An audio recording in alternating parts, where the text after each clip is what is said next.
Français, des Italiens. On est à quelques kilomètres de la frontière.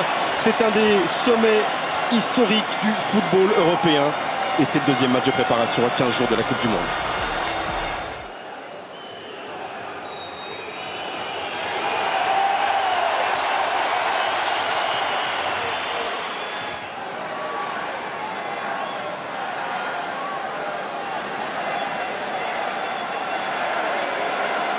Le coup franc italien répond celui-ci.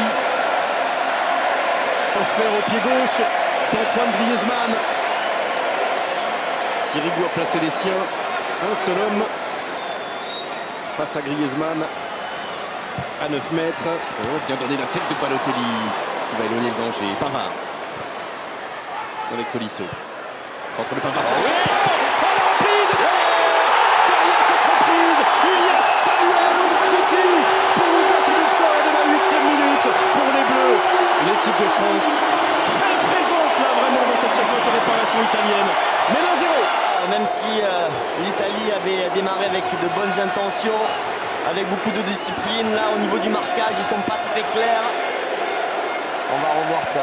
Regardez d'abord, ça vient du centre de Pavard et là ils sont pas très clairs sur Kylian Mbappé. Hein. Ça lâche complètement là sur le côté droit italien. Oui, franchement Sirigu un peu abandonné par les siens. Et là-bas au second poteau et ensuite quand le gardien italien a réussi quand même à repousser la première frappe, derrière ça ne surgit pas. Celui qui surgit c'est lui, c'est Samuel Umtiti pour son deuxième but sous le maillot bleu.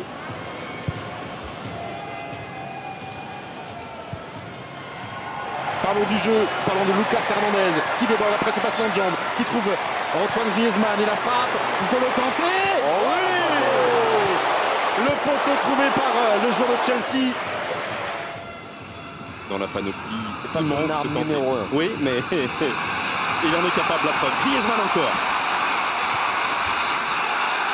L'appel était franc, il a déclenché la passe et ce sera 1 contre 1 pour Bonucci. Oh oui. On était proche du but contre son camp de Caldara.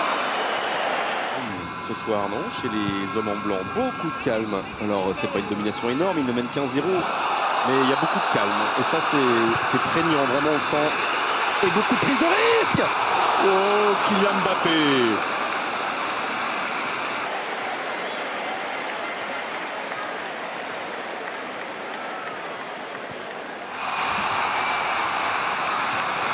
Derrière, lui dit Griezmann, il continue. Et pourquoi pas?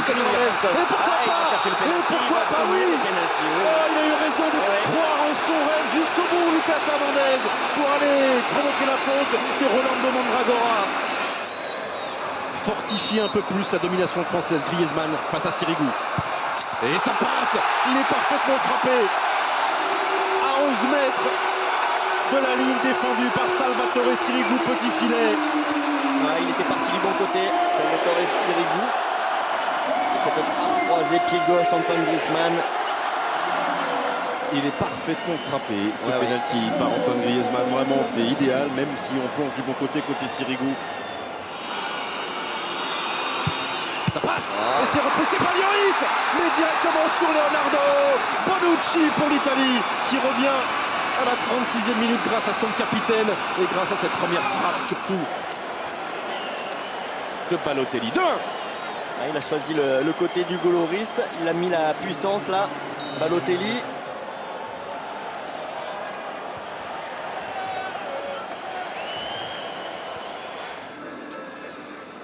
Il a toujours le sourire, en tout cas, Didier Deschamps, à l'entame de cette seconde période. Ça a été 35 bonnes minutes des Bleus, 10 minutes un peu plus compliquées après le but de Bonucci. Pas de changement côté équipe de France. Et a priori, pas non plus côté italien. Non, on va repartir avec ce 4-3-3 italien avec Balotelli en pointe. Possibilité peut-être en contre-attaque avec Ousmane Dembélé qui s'en sort bien là. Sur ce ballon qu'il avait mal emmené. C'est bien joué. C'est bien joué jusqu'à la transversale. Fracassé par l'attaquant du Barça. Et là on voit cette magnifique contre-attaque française là avec super contrôle et ensuite par contre ce ballon qui pousse trop loin mais avec la vitesse il arrive à rattraper le coup et puis derrière par contre là, la petite feinte.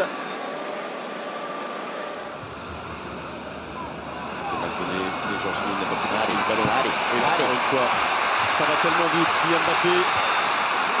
Il a été peut-être un peu gourmand là. Bien joué. Oh oui. réussi. Il a eu le sang-froid du serpent, Ousmane Dembélé. Il a pris la bonne décision.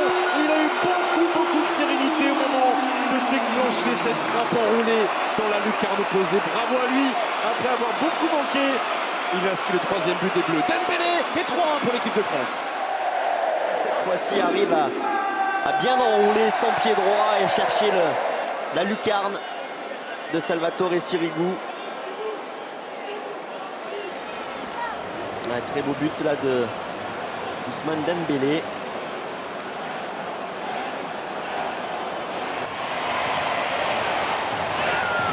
Premier poteau. Et ça sera pour une magnifique parade de Salvatore Sirigu face à Florian Thauvin.